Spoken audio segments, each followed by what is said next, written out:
Atos 5. Nós vamos ler um textozinho do 12 ao versículo 32, para a gente ter uma ideia.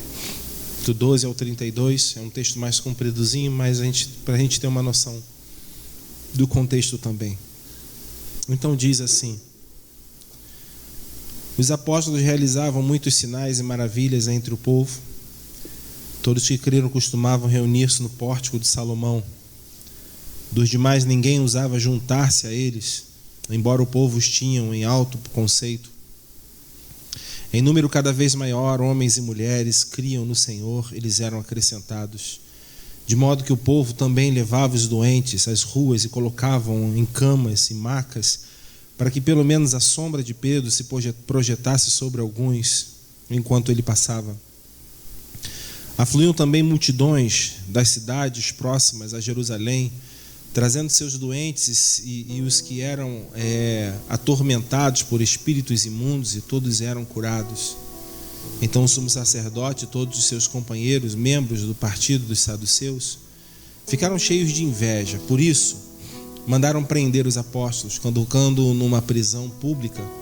Mas durante a noite, um anjo do Senhor abriu as portas do cárcere, levou-os para fora e disse: dirijam-se ao templo e relatem ao povo toda a mensagem desta vida. Ao amanhecer, eles entraram no pátio do templo, como havia sido instruídos, e começaram a ensinar o povo.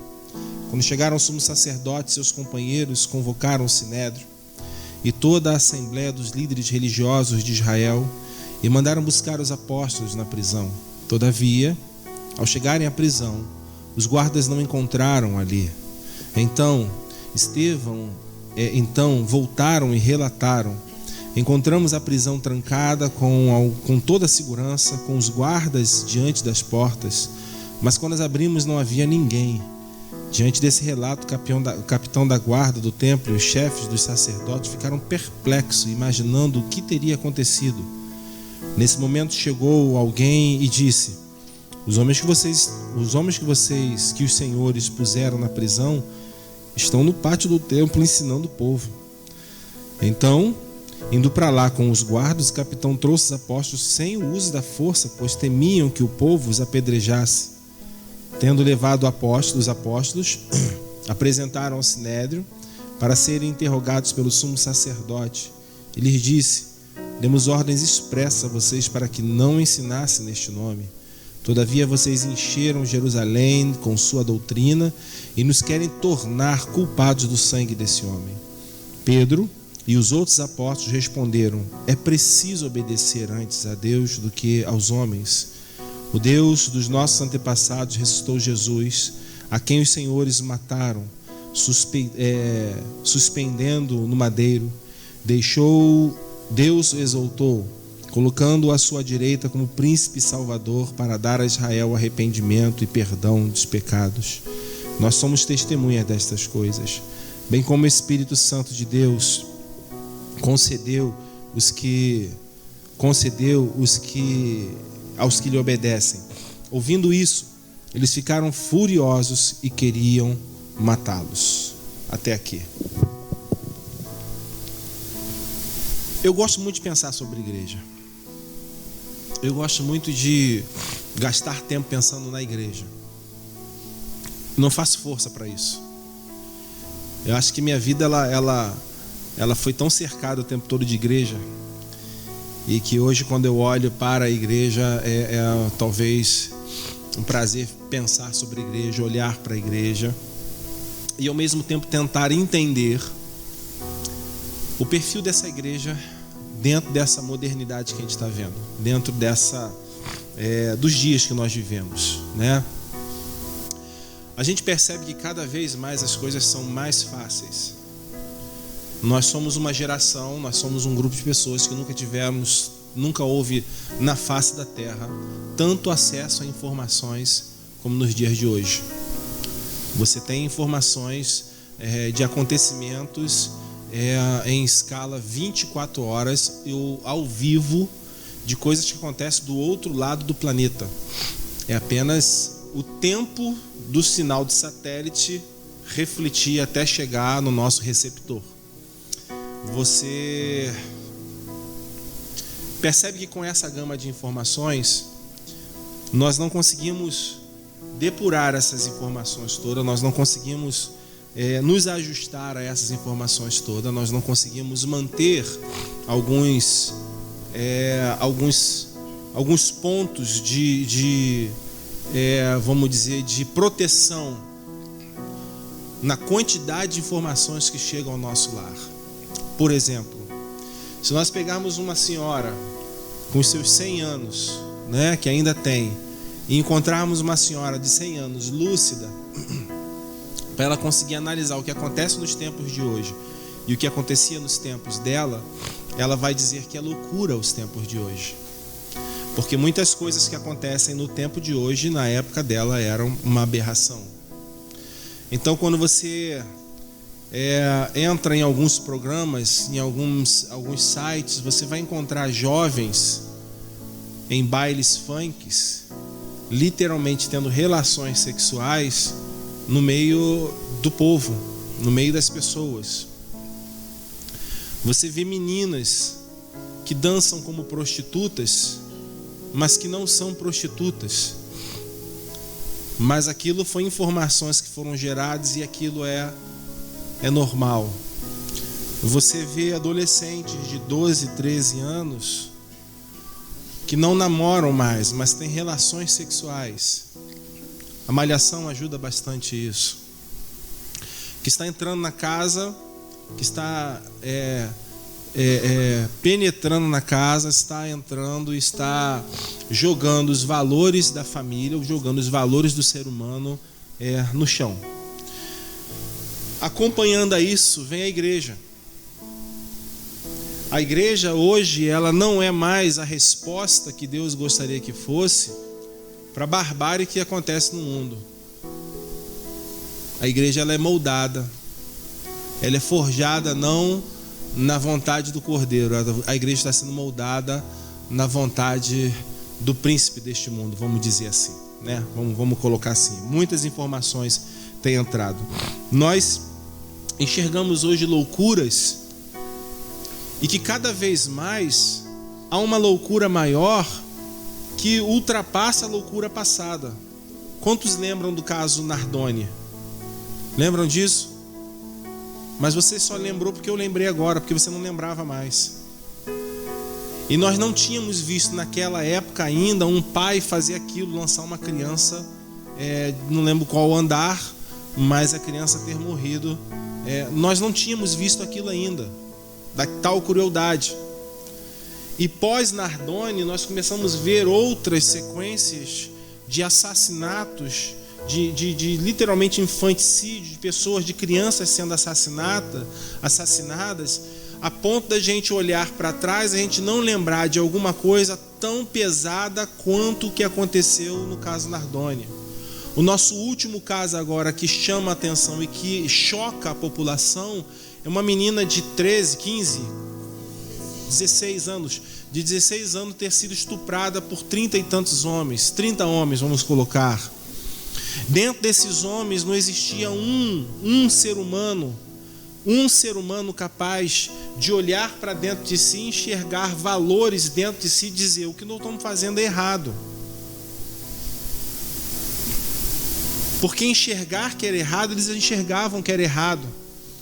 Mas a questão é que a banalização daquilo que é errado, daquilo que são valores, a banalização é tão grande, a banalização da vida é tão grande, que o errado passa a ser errado, mas não tão errado que eu não possa cometê-lo. Então o errado é tão errado, mas não tão errado que eu não possa cometê-lo. Pensa comigo agora se a igreja não está nesse mesmo processo. Nós sabemos que o errado, ele é errado, mas não tão errado que eu não possa cometê-lo.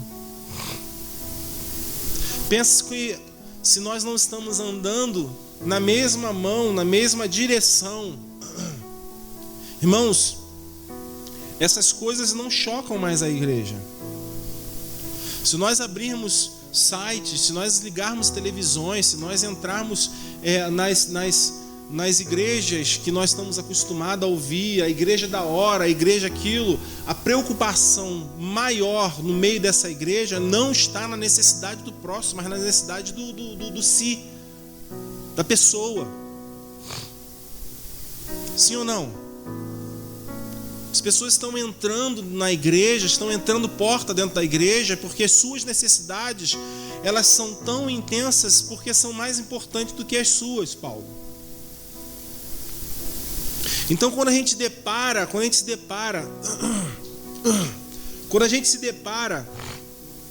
com a relação que Deus faz com o seu povo, ovelha, e que Ele deixa essa igreja como ovelhas representantes, nós começamos a enxergar que nós pegamos algum caminho que não está nos levando ao caminho de Deus, que não está nos levando ao caminho que nós precisamos fazer, que não está nos levando ao caminho onde a minha vontade está sendo negada por minha própria decisão, para que a vontade dele se estabeleça na minha vida. E aí nós vamos viajando, nós vamos fazendo, construindo um evangelho particular que se encaixe as minhas carências e necessidades. Entendeu? Quantos estão entendendo esse início? Então, leva esse também, por favor. Então, como eu vou pensando com relação à igreja, eu vou vendo os fatos que estão acontecendo, e eu começo a olhar para a minha vida e começo a perguntar para dentro de mim: o que isso gerou em você? Quando eu olhei aquela notícia, eu tomei um choque. Quantos tomaram um choque da menina de 16 anos? Mas a pergunta que eu fiz para mim foi o seguinte: o que isso gerou em você?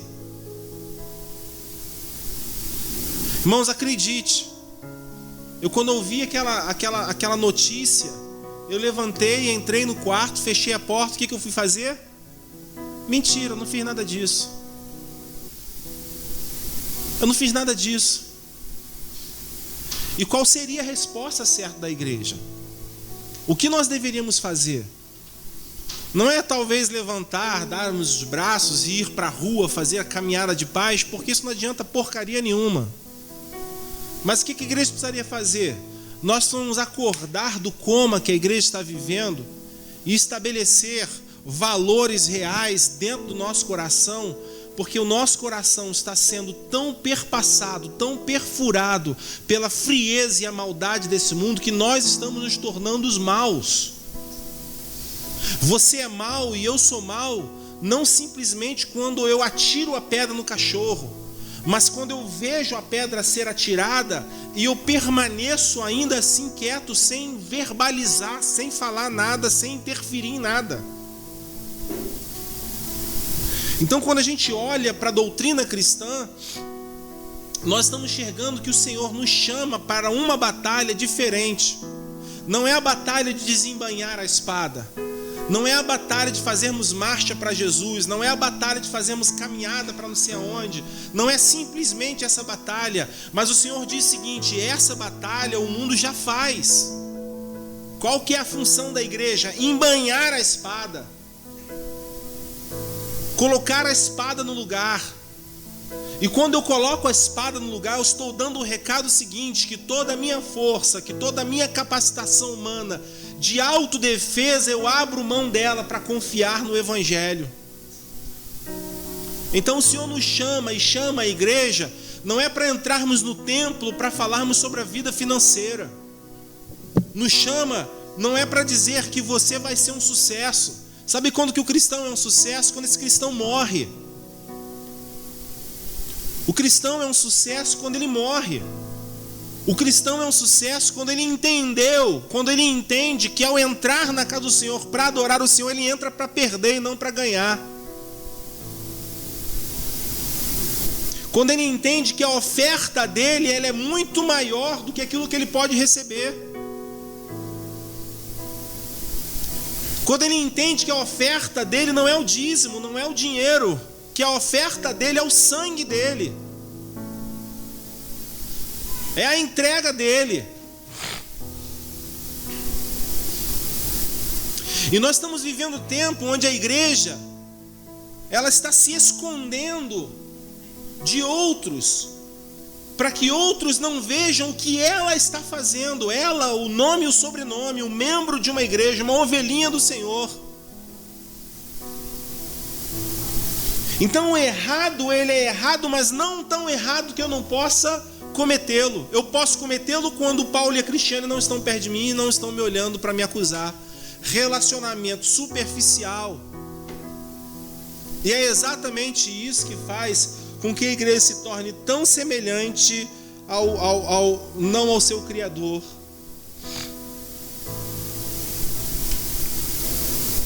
O Criador, ele não é egoísta, ele amou o mundo de tal maneira que deu o seu Filho.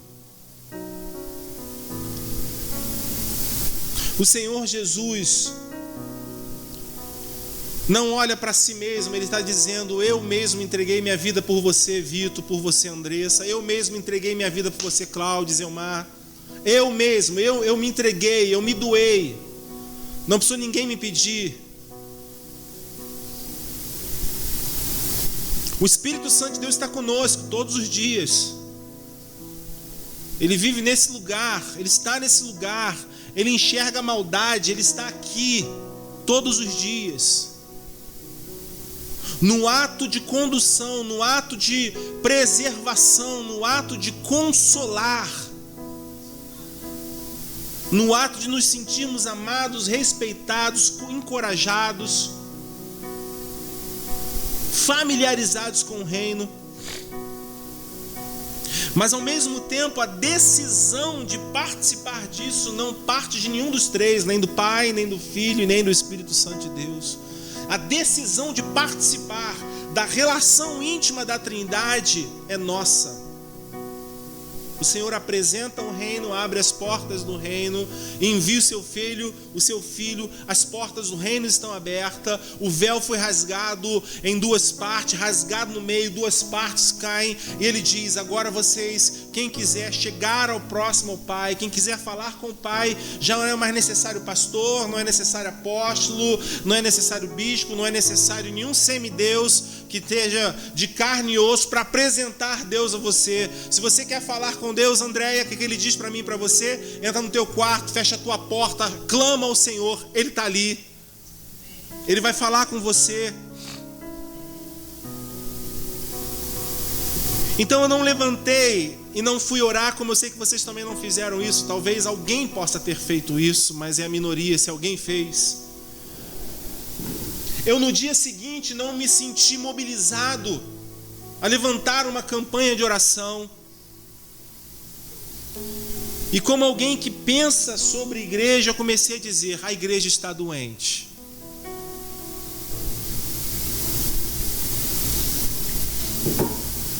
A igreja está doente. A gente olha para Atos dos Apóstolos e começa a enxergar esses apóstolos, esses discípulos do Senhor Jesus pregando.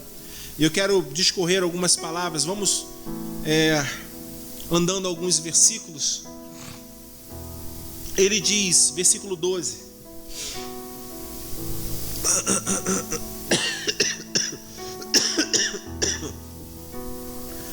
os apóstolos realizavam muitos sinais e maravilhas entre o povo.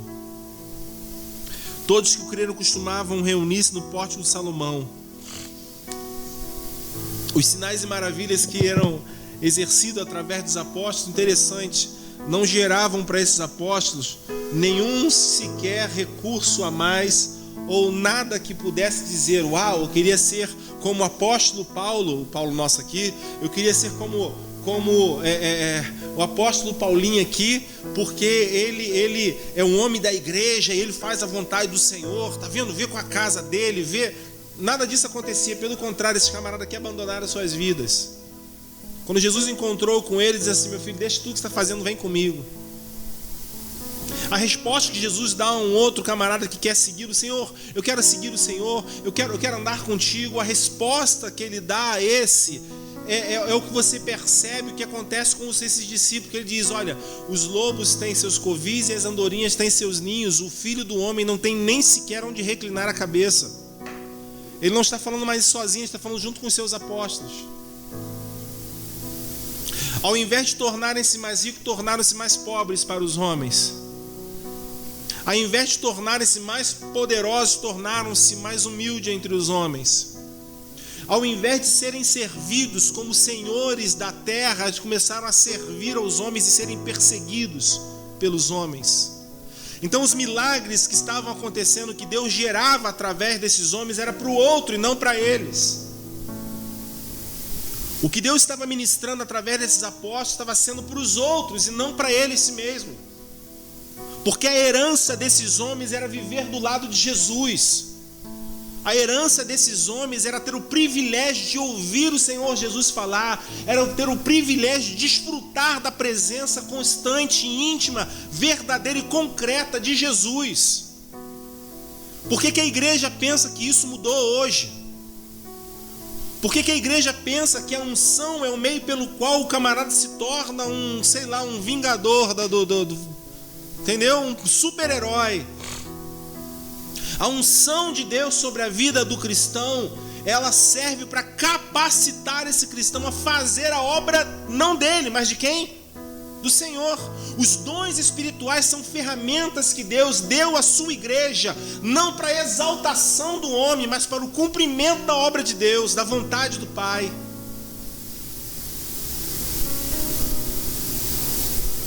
E qual que é a herança da igreja?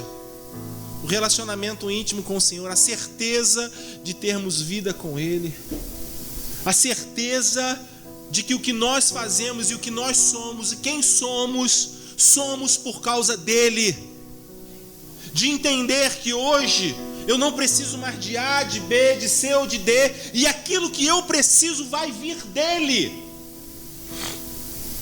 Uma igreja que não está mais olhando para um pacote econômico, uma igreja que não está mais olhando simplesmente para um impeachment, vai mudar com Temer ou não vai mudar com Temer, é isso ou é aquilo. É uma igreja que não é alienada, ela conhece a sua história, ela conhece a história do seu país, ou deveria conhecer a história do seu país, mas é a história do seu país, ela não vive na dependência disso.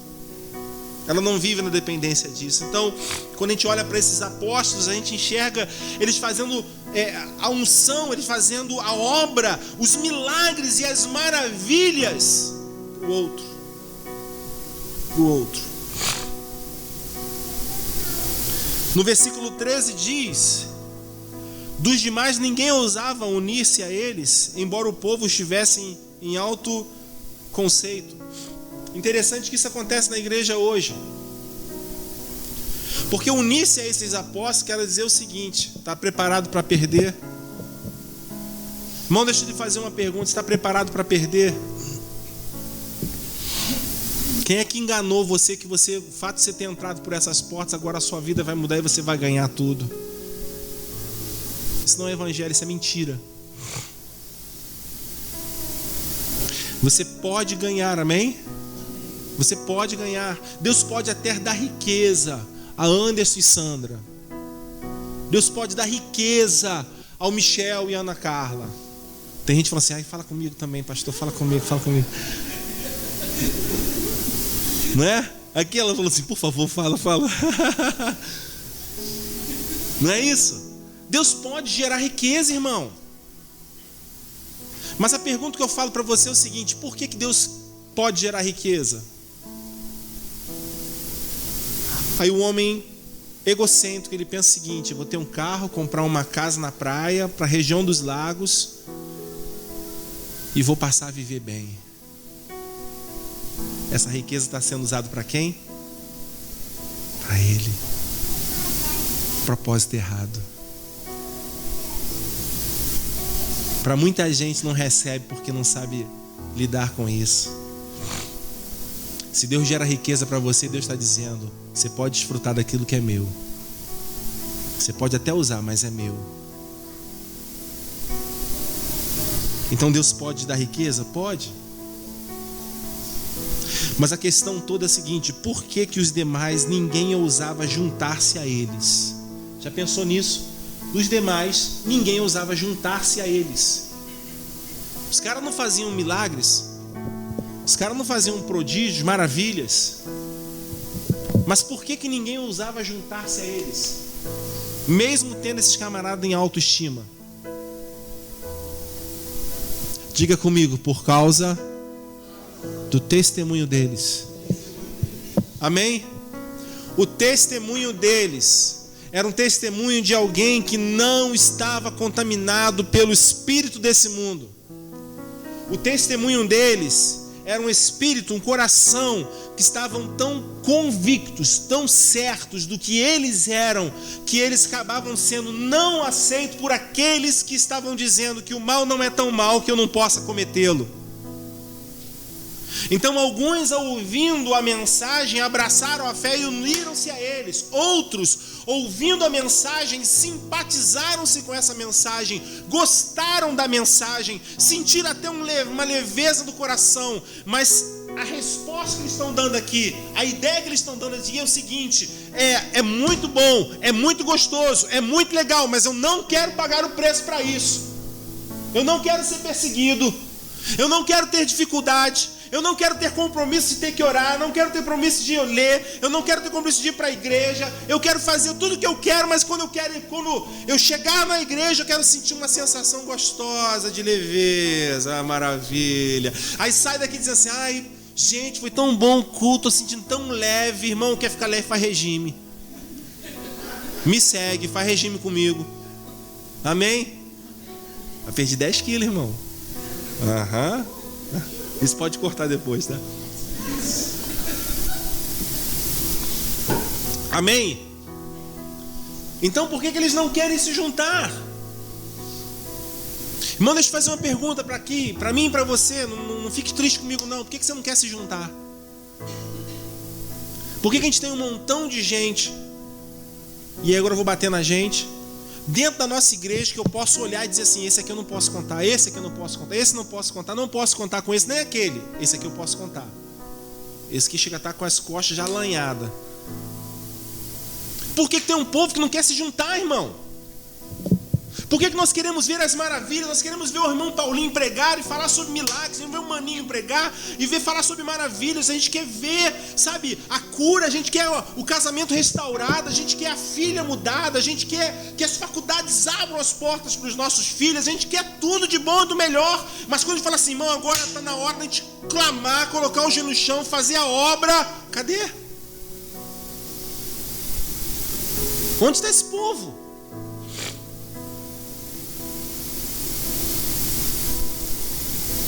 E começamos a perceber que realmente o mal não é tão mal que eu não possa cometê-lo. Porque se eu não estou a ponto de querer me juntar a essa verdade, então ao mesmo tempo eu estou aberto a negociar com o outro lado. Amém? Se eu não me junto com a mensagem que os apóstolos ministraram, eu estou negociando com o outro lado. Não existe meio termo.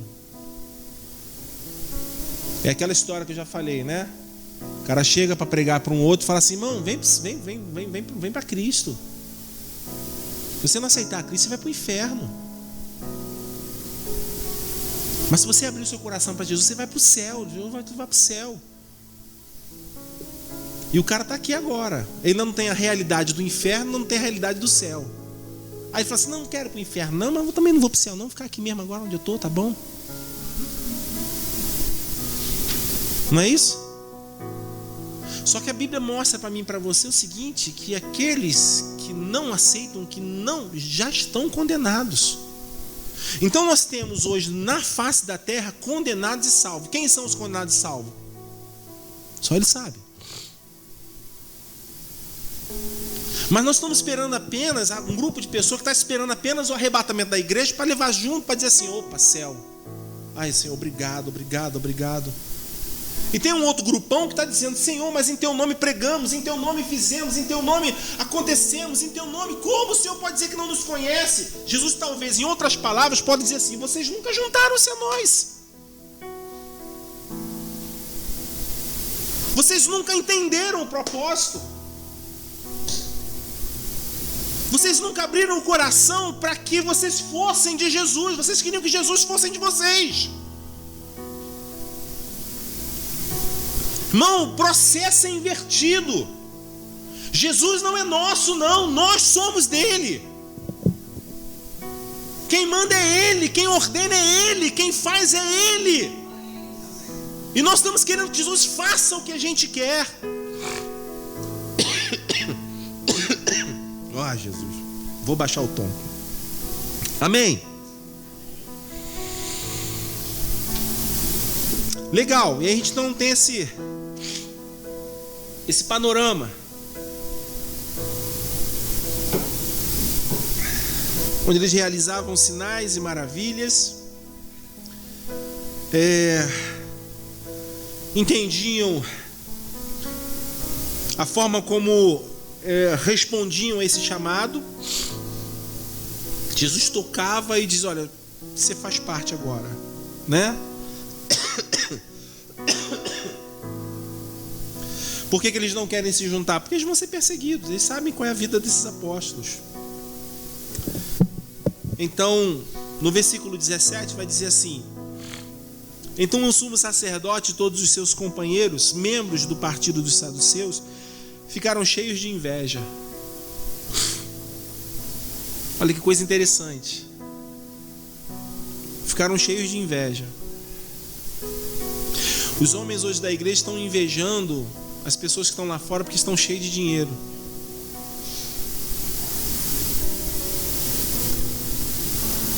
E no caso, os que estão lá fora, aqui no texto, estão olhando para dentro, estão morrendo de raiva, porque o que está acontecendo entre aqueles apóstolos de verdade, eles não conseguiam promover. O mundo chama a atenção por valores que são corruptíveis. A igreja sempre vai chamar a atenção por aquilo que é incorruptível. A igreja de Cristo sempre vai chamar a atenção, não é com joias ou pérolas nas mãos mostrando: meu Deus me deu isso. A igreja de Cristo vai chamar a atenção e gerar inveja ou gerar perseguição por coisas que são incorruptíveis.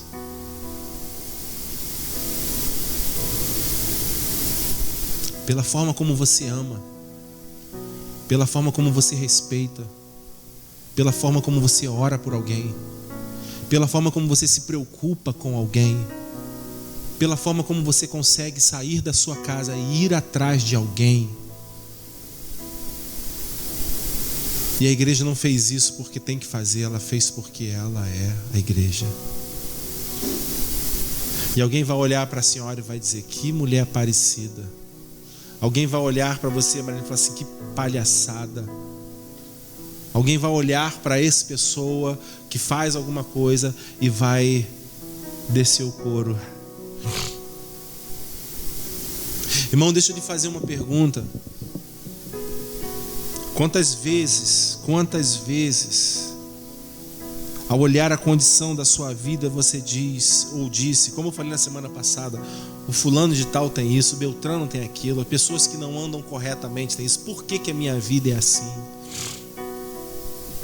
Nós precisamos urgentemente voltar o foco da atenção naquilo que é pão, naquilo que é verdadeiro, naquilo que é concreto, naquilo que é valor para as nossas vidas. Nós estamos brigando hoje, a igreja hoje está brigando contra o pecado. A igreja está lutando contra o pecado. E a função da igreja não é lutar contra o pecado.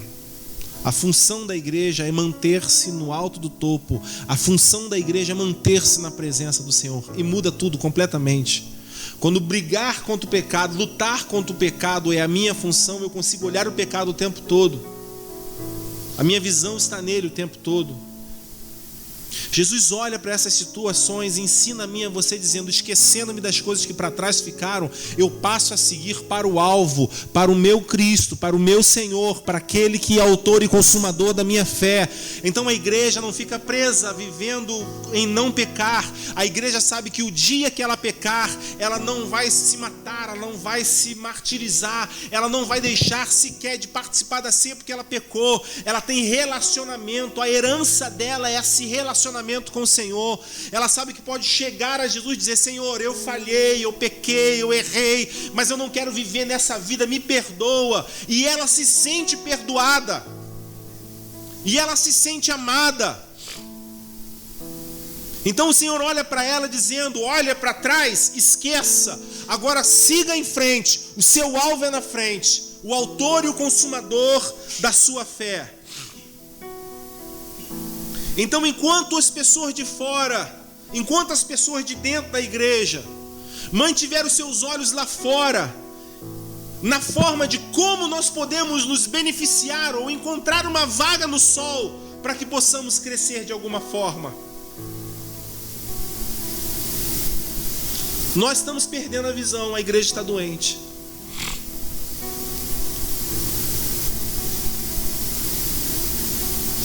Deixando muito claro, irmão, não estou dizendo que você não deve se especializar. Eu sou uma das pessoas aqui que tem estimulado as pessoas a estudarem, a fazer sua faculdade, a investir, a se qualificar. Você quer um aumento de salário, mas você não se qualifica. Você faz a mesma coisa há 15 anos e você quer que mude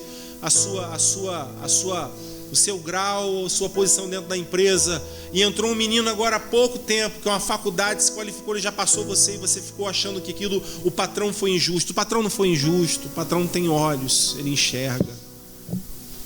Especialize-se, estude, mas saiba que o que você está fazendo nesse mundo, a sua resposta, a sua esperança não vem disso.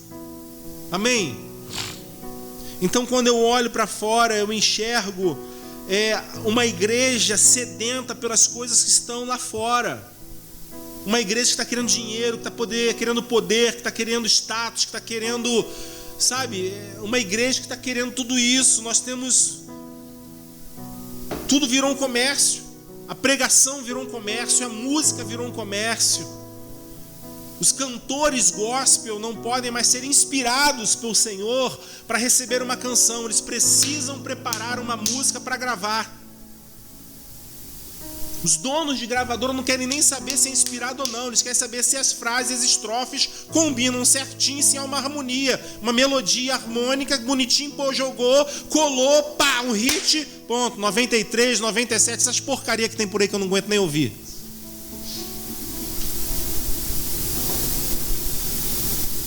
E nós vamos pegar essas músicas, muitas vezes vamos colocar no telão para cantar.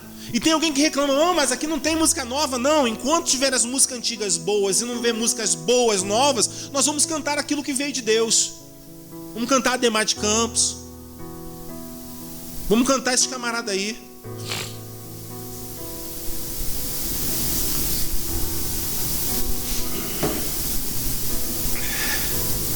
Pastores que cobram para pregar. O Paulinho hoje de manhã estava falando sobre isso.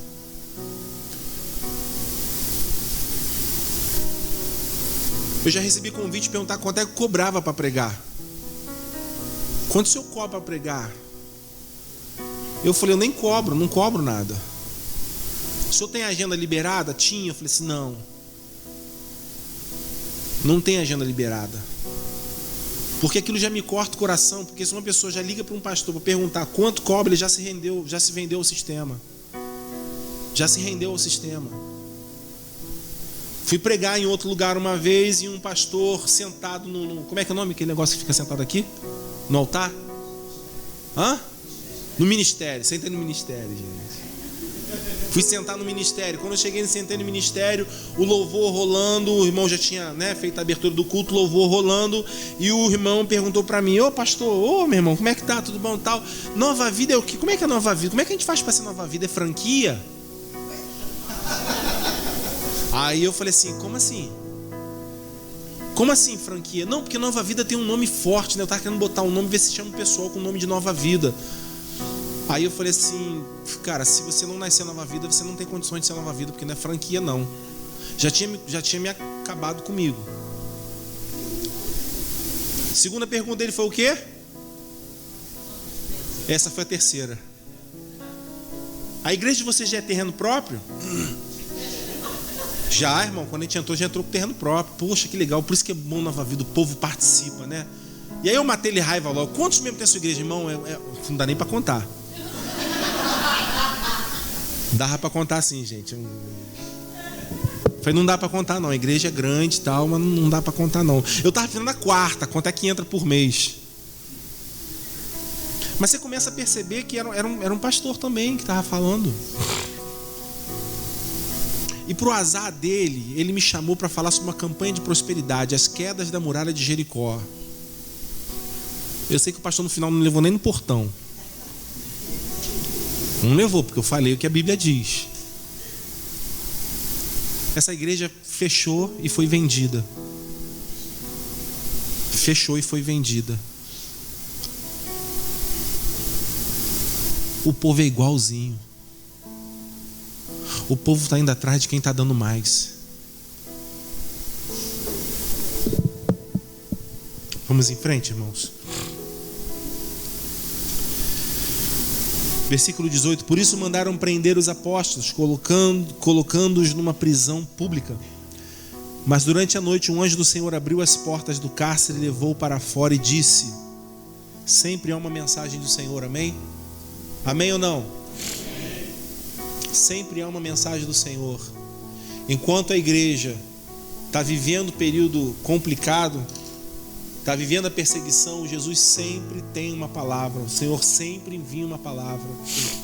Há uma igreja que está dizendo: Senhor, manda uma mensagem de alívio, Senhor. O anjo do Senhor abre as portas e disse, versículo 20: dirijam-se ao templo e relatem ao povo toda a mensagem desta vida. Ao amanhecer, eles entraram no pátio do templo como havia sido instruídos e começaram a ensinar o povo. Eles foram presos e eles sabiam que a prisão deles não geraria sobre eles um julgamento justo. A Bíblia já relata muito certinho aqui, muito interessante, que eles prendem os apóstolos e só não utilizam de violência por causa da multidão, por causa do povo. Mas prendem os apóstolos. Quantos acham que eles teriam um julgamento justo? Eles não teriam um julgamento justo. De repente o anjo do Senhor chega lá, abre as celas, tira os cadeados, tal, tudo baixinho, tal. Os apóstolos, os discípulos todos saem, todos vão embora. Talvez nós podemos pensar: uau, Deus nos livrou, agora é hora da gente, Ele livra, Ele abre as portas. Mas versículo 19: mas durante a noite um anjo do Senhor abriu as portas do cárcere. E a igreja vibra, abriu as portas do cárcere, aquela igreja, e levou-os para fora e disse: o que ele disse? Volte ao templo, lá no lugar onde vocês foram presos, e relatem essa mensagem. Volte para o lugar onde vocês foram presos, volte para o lugar onde vocês foram perseguidos, volte para o lugar onde não vão compreender vocês, mas continuem declarando essa mensagem, continue falando essa mensagem, não fuja, não saia desse lugar, fale a mensagem. Em outras palavras, o Senhor está dando um recado através desse ano, dizendo o seguinte: a perseguição faz parte da igreja de Cristo. A perseguição faz parte do currículo da igreja de Cristo. E todas as vezes que a igreja de Cristo quer simplesmente ausentar-se desse currículo da perseguição, ela deixa de ser a igreja de Cristo.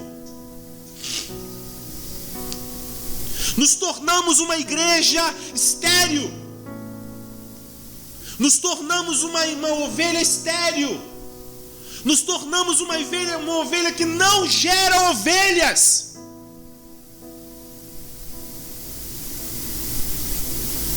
Nos tornamos uma igreja que não está preocupada na multiplicação de pessoas, porque estamos preocupados na autopreservação. Eu não consigo falar de Jesus no meu trabalho porque eu tenho medo de como eles olham para mim. Eu tenho medo de ser considerado chato crente. Eu não consigo falar de Jesus no trabalho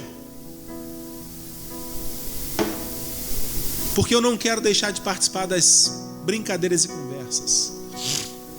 E nós não falamos de Jesus no trabalho muitas vezes com palavras. Nós falamos com testemunho. Eu trabalho no meio de um grupo de homens, irmãos, que eu nunca vi. Sei lá, gente, que povo é aquele? Tá rindo, né, Júnior? Você sei lá que coisa esquisita é aquela, porque eu... Deixa pra lá. Mas eles não me mostram mais vídeos, eles não me mostram mais piadinhas, e quando eles falam alguma coisa, eles me pedem desculpa, e eles não sabem que eu sou pastor. Eu não falei, eu sou pastor, prazer. Não fiz isso. Teve uma segunda-feira que eu saí daqui, botei a mesma roupa que eu vim pro culto. Eu falei, vou trabalhar com essa roupa. E fui, de manhãzinha saí e botei a roupa. E quando cheguei lá, o cara falou assim, caraca, tá parecendo até pastor.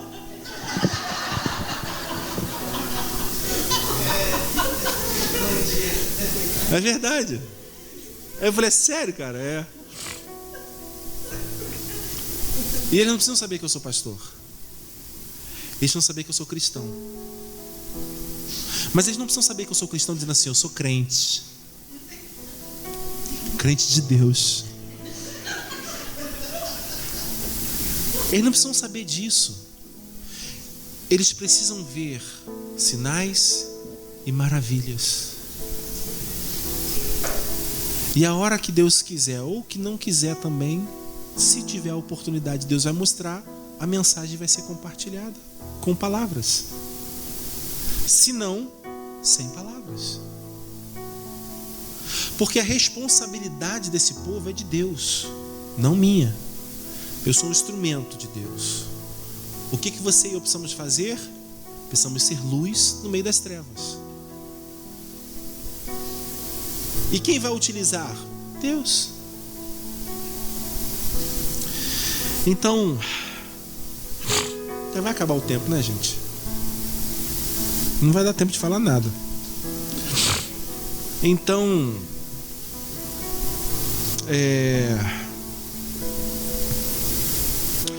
há sempre uma mensagem de Deus no meio da crise. E a mensagem que Deus vai dar no meio da crise nunca vai ser assim, tadinho do Duda. Ô Duda, tô com tanta pena de você. A mensagem no meio da crise fala assim, Duda, levanta. Eu não te chamei para tu ficar prostrado. Eu te chamei para tu honrar o meu nome. E enquanto não sair sangue, a coisa ainda não aconteceu. Enquanto a gente não der tudo que a gente pode, ainda não foi. Evangelho não é como é que eu digo? Uma redoma, pode ser um localzinho que a gente fica guardadinho ali dentro. Não é uma prateleira, não é um armáriozinho. O Evangelho não é o local onde nós aceitamos Jesus para não sofrer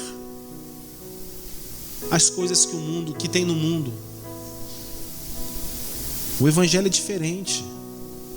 É termos a convicção de quem somos, maninho, para ir no mundo. O Evangelho, eu tenho uma ideia do Evangelho que é o seguinte: é um muro separando a perdição da salvação, e aqueles que já atravessaram o muro e experimentaram o Cristo transformador, conseguem colocar uma escada, subir no muro e dizer, vem que aqui é bom, vem. E o camarada não vai conseguir subir o muro sozinho. O que ele tem que fazer? Tem que descer. Ele vai ter que passar para o outro lado de novo.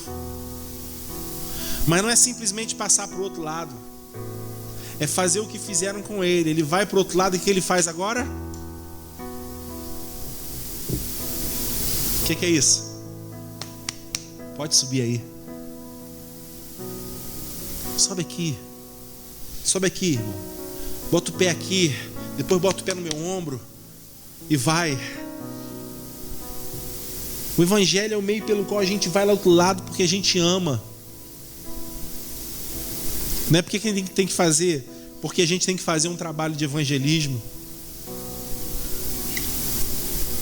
Todo trabalho de evangelismo, se for feito evangelismo para ter uma agenda na igreja, é um trabalho em vão. A gente vai conseguir números, mas não consegue agradar a Deus.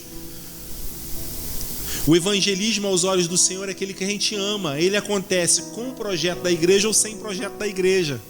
Por exemplo, quantas ovelhas nós temos de Cristo aqui? Levanta a mão, diga amém.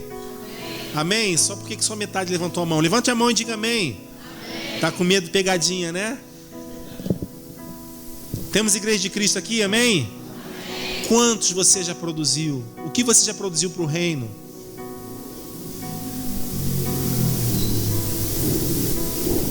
Ou nós estamos vindo aqui para a igreja, ouvir uma mensagem, ir embora para casa de barriga cheia, achar que dormir domingo e amanhã levantar e não pecar amanhã, você fez grande coisa? Grande coisa tu fez, irmão. Grande coisa nós fizemos. E você acha que Jesus vai ficar feliz com isso? Que bom que você não pecou. Mas Jesus falou assim, não, mas eu morri na cruz exatamente para isso, para você não vir mais preso. A morte na cruz é para ser celebrada a vida e não mais a morte.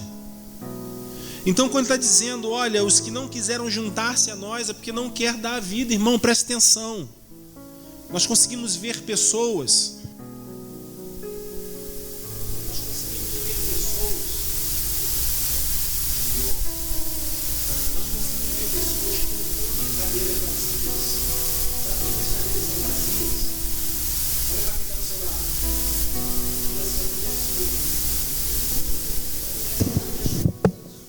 amém?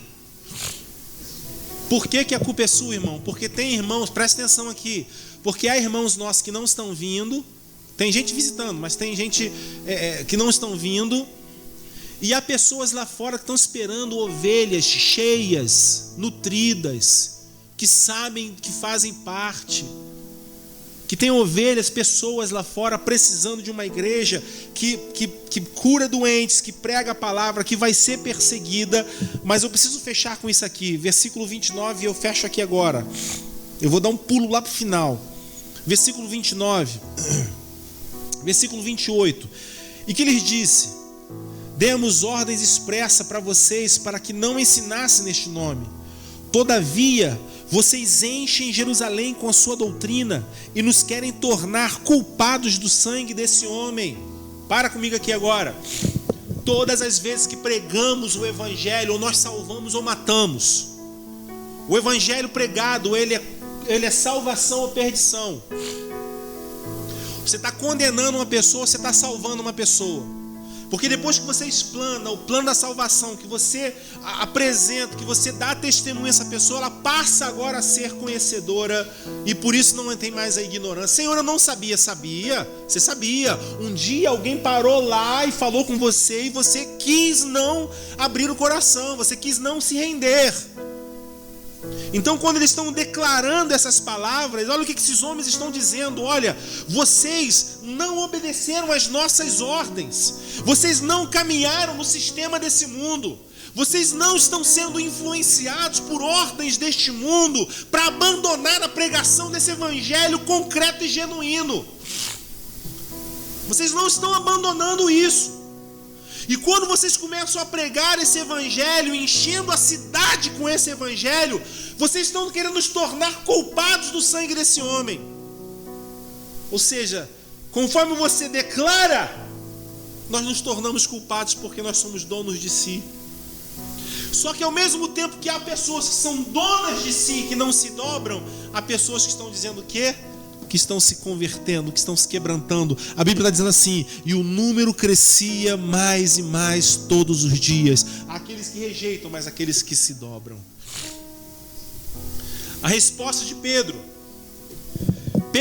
e os outros apóstolos, não só Pedro e os outros apóstolos, Pedro e todos aqueles que estavam envolvidos, que foram impactados, cheios, tocados pelo Espírito Santo de Deus, que não precisava de alguém para tentar estimular o coração deles a permanecer numa vida espiritual verdadeira, que não precisava de um culto para poder fazer com que esses homens levantassem a sua autoestima espiritual, mas era relação íntima com o Senhor. Então ele diz: e Pedro e os outros, versículo 29, Pedro e os outros apóstolos responderam: é preciso, diga comigo, é preciso obedecer antes a Deus do que aos homens. Onde está? Cadê o é preciso? Aqui. É preciso. É preciso. Ele está dizendo o seguinte: não temos negociações, não temos escolha. É preciso obedecer antes a Deus do que aos homens. Igreja, é preciso obedecer antes a Deus do que ao sistema desse mundo. É preciso eu e você sairmos desse lugar e saber que nós somos multiplicadores, nós somos testemunhas do Senhor. E detalhe, preste atenção, e quem me conhece sabe disso. Não estou dizendo para você ser multiplicador para a gente encher a nova vida de Jacutinga, não, irmão. Estou falando isso não. Então vamos ser pregar o reino com amor, com verdade. Se vai para a Assembleia Batista, para onde for, não me importa. Eu não estou nem aí. Mas nós precisamos fazer a nossa parte. Se estiver no nosso meio, a responsabilidade aumenta, porque nós temos que cuidar. Mas a responsabilidade não é de um pastor, a responsabilidade é de ovelhas, e nós somos ovelhas. Eu sou ovelha. A responsabilidade é de cristãos. Então o homem está dizendo: vocês não param, vocês não desistem, vocês não se dobram, vocês não negociam. Nós já falamos para vocês pararem, para vocês viverem de alguma outra forma, mas vocês não param. E ele diz: é preciso obedecer a Deus. É preciso obedecer a Deus antes de obedecer a homens. Amém? Quantos podem dizer amém? Amém. Eu vou deixar o Paulinho terminar para dar um descansozinho. Deus os abençoe. Deus os abençoe em nome de Jesus.